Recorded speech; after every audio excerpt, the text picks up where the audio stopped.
Življenje po smrti, resnica o vicah, nebesih in peklu.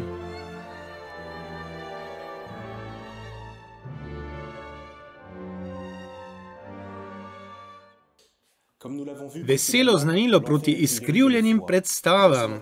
Kot smo že slišali, je pekel verska resnica, brez te vere ne moremo biti zares odrešeni, ker pa je človekovo srce običajno počasno za verovanje, ne zadostuje samo povedati resnico, ampak se je treba boriti tudi proti zmotam, ki jih nasprotujejo.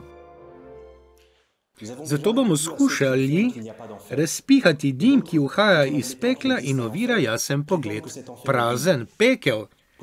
Odgovorili smo že tistim, ki trdijo, da pekla ni, torda so še drugi, ki ob tem, da priznavajo, da pekel obstaja, menijo, da je prazen.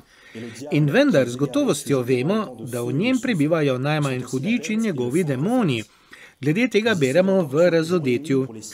Hudič pa, ki jih je zapeljal, je bil vržen v jezero z ognjem in žveplom, kjer sta tudi zvir in lažni prerok.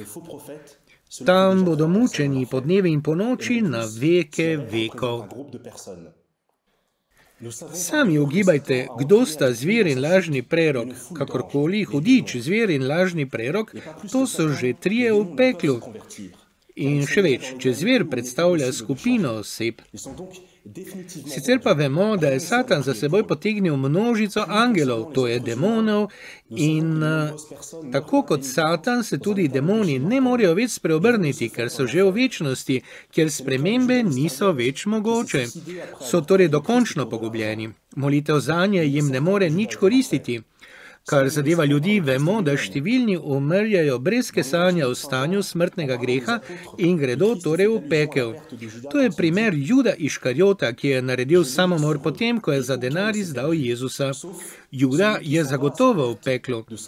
To vemo po besedah samega Gospoda. V Janezovem evangeliju, ko govori o apostolih, Kristus omeni Judovo pogubljenje, ko pravi: dokler sem bil z njim, sem jih varoval.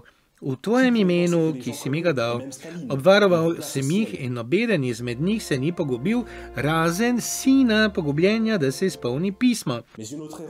Lahko navedemo še druge sloveče primere, ki so najverjetneje pogubljeni, kakor Hitler ali Goebbels. Sama sta si vzela življenje, potem ko sta pobila na milijone nedolžnih.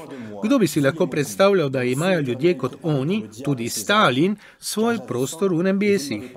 Ali gremo v pekel samo, če smo kot Hitler ali Stalin? Zmotno bi bilo tudi prepričanje, da gremo v pekel le za najstrahotnejša in najgrozovitejša dejanja. Matej poroča v evangeliju, da bo Gospod rekel: proč izpred mene prekleti v večni ogenj, ki je pripravljen hudiču in njegovim angelom. Kajti lačen sem bil in mi niste dali jesti, žen sem bil in mi niste dali piti, tujec sem bil in me niste sprejeli, nag sem bil in me niste oblekli, bolan sem bil in uječi in me niste obiskali. Resnično povem vam, kolikor niste storili enemu od teh najmanjših, tudi meni niste storili. V razodetju pa je še rečeno: zunaj pa ostanejo psi in čarovniki, nečistniki in ubijalci, malikovalci in vsi, ki ljubijo laž in jo uresničujejo. Končno tudi sveti Pavel opominja Korinčane: ali ne veste, da krivični ne bodo deležni Božjega kraljestva? Ne dajte se zavesti. Ne nečistniki, ne malikovalci, ne prešušniki, ne moške vlačuge, ne homoseksualci, ne tatovi, ne lakomniki, ne pijanci, ne obrekljivci, ne roparji ne bodo dediči Božjega kraljestva. In Pavel sploh ni izčrpal vsega. Nažalost se pogubijo tudi mnogi, ki se ne pokesajo. Število pogubljenih. Kako naj se torej pretvarjamo, da so ljudje večinoma odrešeni in je pogubljenih samo peščica? Sploh danes, ko večina ljudi prav nič ne pozna Boga in njegove postave, nažalost se pogubi veliko duš.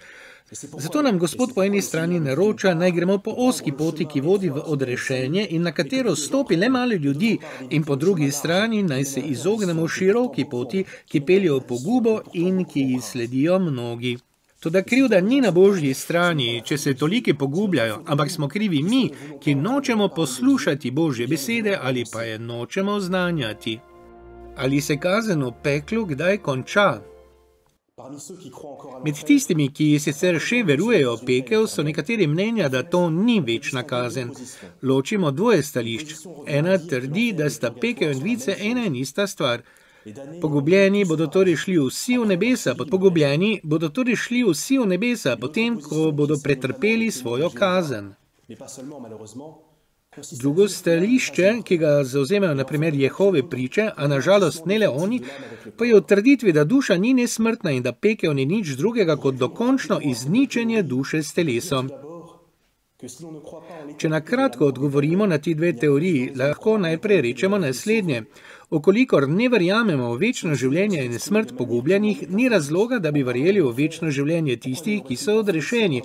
Če je Kristus govoril samo o metafori, ko je govoril o peklu, zakaj ne bi to veljalo tudi, ko govorimo o nebesih? Če relativiziramo pekel, lahko enako dvomimo tudi v nebesa. Nič nenavadnega ni, da mnogi, tudi verujoči, danes iščejo svoje nebesa na zemlji. Tisti, ki zanikajo nesmrtnost duše, naj preberejo 10. vrstico 6. poglavja v Razodetju, kjer duše mučencev zahtevajo pravico v pričakovanju vstajenja svojih teles. Ta odlomek pokaže, da duša ne umre skupaj s telesom. Izven cerkve ni zveličanja. Rad bi se dotaknil še zadnje točke. Gre za vprašanje, ali smo lahko odrešeni zunaj katoliške cerkve. Drugi vatikanski koncil v Lumen Gentium pravi: zato se ne bi mogli zveličati tisti ljudje, ki vedo, da je Bog po Kristusu Jezusu ustanovil katoliško cerkev kot potrebno za zveličanje, pa bi vendarle ne hoteli vanjo vstopiti ali v njej vztrajati. Zveličanje izven cerkve ni mogoče, ker v njej najdemo sredstva, po katerih nas je Bog hotel odrešiti. Toda potrebno je vedeti, da cerkev obstaja. Za vse tiste torej, ki nimajo prave možnosti, da postanejo kristjani, in tistim, ki živijo na področjih, kjer je cerkev odsotna, lahko Bog uporabi druga sredstva, da se odrešijo. Zato so ti ljudje združeni s cerkvijo z nevidnimi vezmi, so celo na nek način v cerkvi. O milostih, ki jih Bog podarja neverujočim, in o vezih, s katerimi smo z njimi skrivnostno povezani, ne vemo ničesar. Ne vemo ničesar razen tega, da so ta sredstva manj zanesljiva od tistih, ki jih poznamo in nam jih je izročil Kristus. Poleg tega, poslanstvo kristjanov ni zanašati se na odrešenje neverujočih, temveč storiti vse, da bi spoznali pot odrešenja, ki je Jezus Kristus in cerkev. Njegovo mistično telo, po katerem se bo z njim združilo vse človeštvo.